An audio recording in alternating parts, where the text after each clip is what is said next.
Hi guys, welcome to a new video on my YouTube channel where I talk about studying medicine abroad and studying at the Medical University of Sofia, and also about studying in general at the medical universities in Bulgaria in the European Union. So in this video I'm answering some questions that I received. Firstly, about the corruption, if there's any corruption, about concerns of corruption from you guys. Secondly, I'm talking about time management. And thirdly, I'm talking about how hard it is to pass medical university here, how many people fail. And basically, I think this question comes from a place where students wanted to know if they personally can make it, if they're motivated. So firstly, about corruption. Corruption is in the Eastern European countries within the EU a ghost from the past. In the last 20-30 years, I'm sure there was more corruption than in other European countries, and that is also, when you look it up in the statistics, you can clearly see that there was more corruption in the politics and in the industry, mostly in the economy. What the education is concerned, trust me, it's a ghost from the past, and you won't see any corruption or get in contact with any corruption here at the Medical University of Bulgaria or in other universities in Bulgaria. And this is really easy to see. I'm here since 6 semesters and I've never gotten in contact with it. I know that it's a stereotype that is still alive, and there's still some people who think that, but trust me, there's an anti-corruption agency that plays an important role.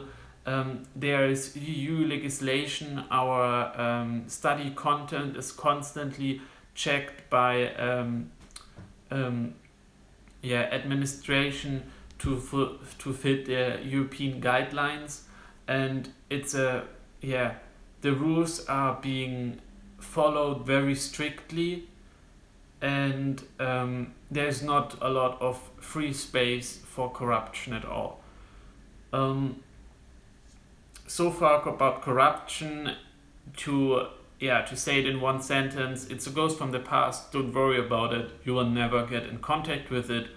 So basically, you can ignore all the rumors and stereotypes about it. The second thing I want to tell you is about the time management. Many people don't know or don't have any imagination what's expecting them when they graduate from high school and how much they need to study. Usually a normal day at the Medical University starts in the morning with the lectures, then you have the exercises where you are in a practical session with your assistant, assistant professor. We are in groups of 8 to 10 people on one assistant professor, and that is why the education at the Medical University of Sofia is better than in many other European countries. In Germany, for example, the image of the education is very good, but because there's a lot of pressure and there's a lot of expectancies from the university, but the education is not that good because you're in a group of 50 to 100 people on one professor. And here you get, in the Medical University of Sofia, you get taught within small groups. So you go home from the university and you have already a lot of knowledge. The professor asks you things during the group sessions. He will check upon your knowledge. He will personally know you and your skill set.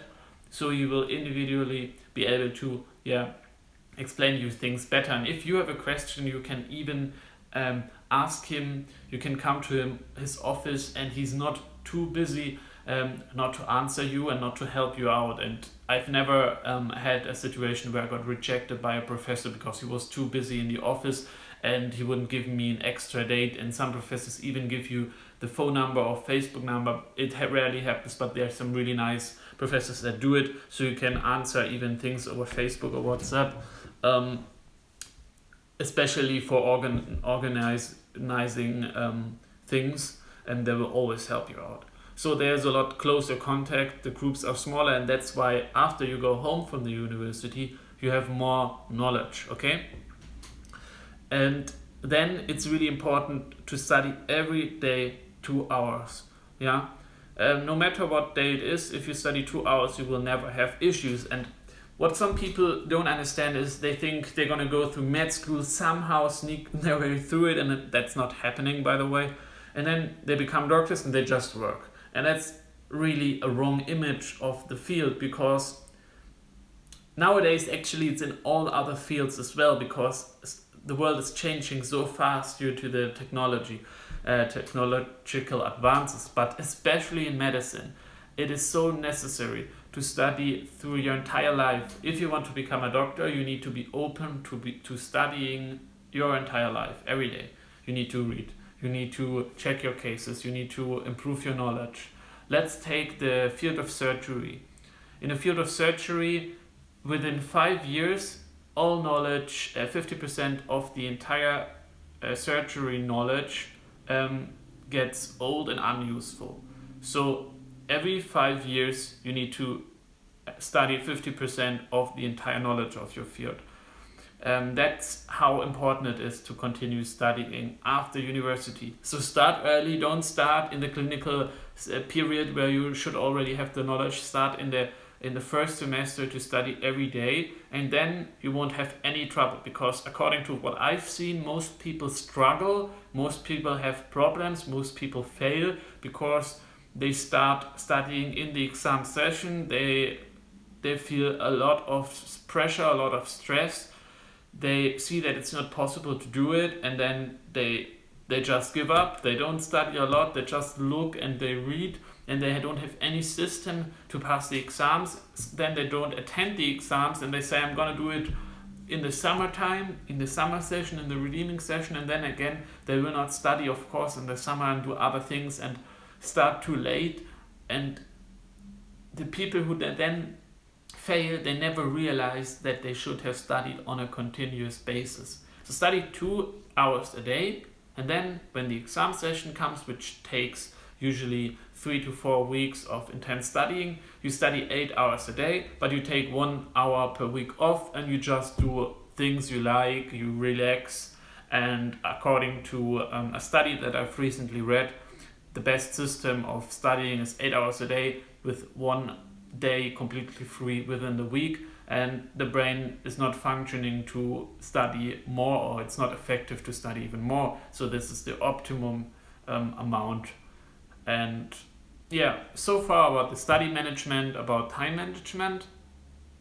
Talked also about corruption. Now I'm talking about the third question that I got asked, and that is about how hard it is to pass med school, how many people fail, etc. and so on. So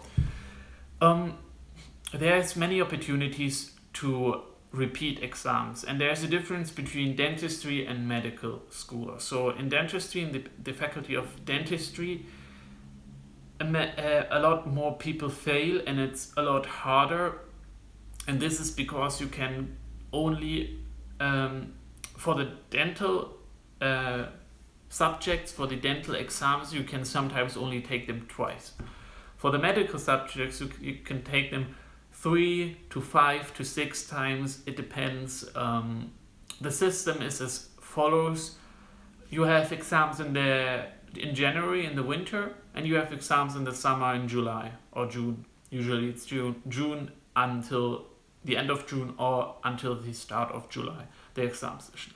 If you fail them either in the winter or in the summer, you can repeat them in September in a redeeming session. If you still fail, you can do them in the liquidation session, but for some exams it doesn't exist. In dentistry, there is one exam where you don't have a liquidation session. Usually in dentistry there are 3 chances, but sometimes even only 2. But in medicine, you can take the exams into the next year, and also dentistry students can take medical exams into the next year. But you can only in dentistry take 2 exams into the next year, which means if you still fail in the liquidation session, you just continue, and in the next summer you're gonna do the same, redeeming and liquidation.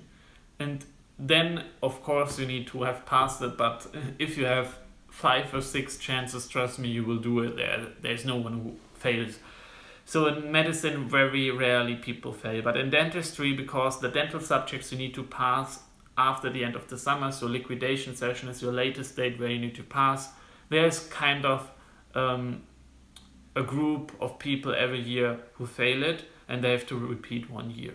You can in total repeat 2 years until you get dismissed from the university, and I don't know anyone that managed to do that.